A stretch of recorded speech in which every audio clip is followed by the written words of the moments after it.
আসসালামু আলাইকুম। আশা করি আল্লাহর মতো সবাই ভালো আছেন। তো আমাদের দেশে যেমন বাদাম গাছ আছে না, দুবাইতে প্রচুর বাদাম গাছ হয়। এখানে আমি মাঝে মাঝে আসি এবং যে জায়গাটা আমি আছি এখানে পুরোটা বাদাম গাছের বাগান। যেখানে আমি আছি এখানে কিন্তু বাদাম হয়েছে প্রচুর। তো বাদামও আপনাদের দেখাবো, আগে একটু বাগানটা আপনাদেরকে দেখাই। দেখেন কত সুন্দর বাগান। আর এই যে দেখেন কি পরিমাণ বাদাম হয়েছে, একটু দেখেন হয়েছে। দেখছেন আমার এই হাতে যে ডালটা না, এই ডালে কিন্তু সব বাদাম। এদিকে এদিকে সব, এই যেখানে সব কিন্তু বাদাম এগুলা। তো এদেশেও প্রচুর বাদাম হয়, মানে আমাদের দেশের মতো প্রচুর বাদাম হয়। এবং আমি যেখানে আছি পুরো এরিয়াটা হলো আপনার বাদাম গাছ। এখানে অনেকগুলো গাছ আছে, সব বাদাম গাছ, সব বাদাম, অনেকগুলো বাদাম গাছ আছে এখানে। তো ভাবলাম আজকে যখন আপনাদেরকে একটু দেখাই,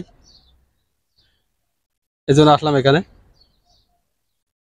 তো দেখছেন তো কি পরিমাণ বাদাম হয়েছে এখানে, দেখেন প্রচুর বাদাম হয়েছে। আমি আপনাদেরকে পুরো এরিয়াটা একটু দেখাবো। আশা করি আপনারা দেখবেন, শেষ পর্যন্ত ভালো লাগবে আর কি। প্রচুর বাদাম হয়েছে এখানে। আর ওই যে উপরে যে ডালটা না, এই যে উপরে যে ডালটা, এই যে দেখেন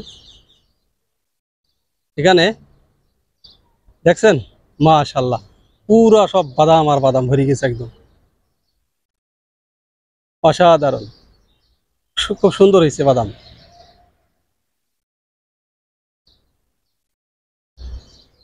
মানে পুরো এরিয়াটা হলো বাদাম গাছ, পুরো বাগান আর কি। মানে যতদূর পারি আপনাদেরকে দেখাইতেছি আর কি।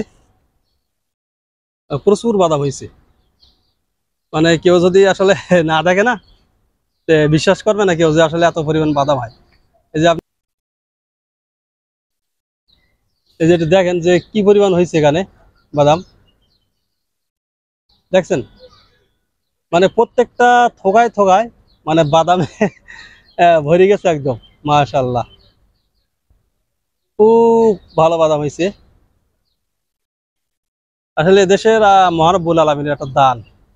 কারণ মরুভূমি বলে মানে বালুর দেশ, এই জন্য যদি কোনো ফসল আবাদ না হয়, তাহলে এদেশে যে সমস্ত মানুষ আসলে বসবাস করে তারা খাবে কি, তাই না? তাদের তো খাদ্যের প্রয়োজন আছে। আর মহারব্বুল আলমিন দুনিয়ায় যা সৃষ্টি করেছে, জেন এবং ইনসান, যত জীবজন্তু, প্রত্যেকের তো মহারব্বুল আলমিন খাবারের ব্যবস্থা করি তাদেরকে দুনিয়াতে পাঠাইছে। তো খাবারের ব্যবস্থা যদি তাদের না থাকে তাহলে তো হবে না।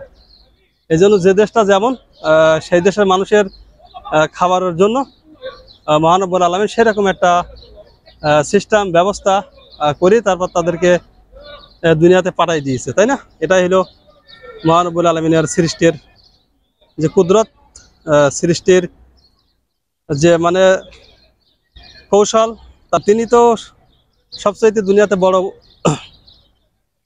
শক্তিশালী, এবং তার পরিকল্পনার সাথে কোনো পরিকল্পনা কখনো কারোর মিলবে না। তো ভিডিওটি যদি ভালো লাগে অবশ্যই একটু লাইক, শেয়ার, কমেন্ট করবেন। আমার পরিবারের সদস্য হয়ে যাবেন। আল্লাহ হাফেজ।